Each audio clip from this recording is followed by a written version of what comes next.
In this video, we will show you how to delete all chat in WhatsApp. To delete and clear all your WhatsApp chat, you can just doing by clicking this button. Okay, just clicking this button and select settings. And in here, you can just click chats. After that, scroll down and you can see there is chat history. Just click the chat history and click delete all chats.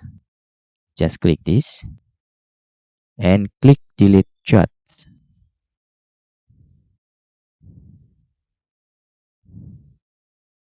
After you click delete all chat, click clear all chats here. Okay, just tick on both, also delete media and also delete start message and click clear chat.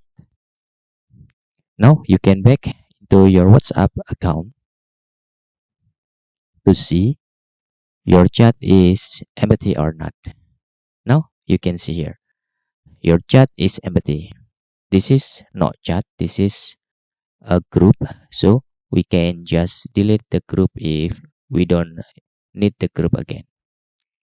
Okay, that's all tutorial how we can delete all chats in WhatsApp account.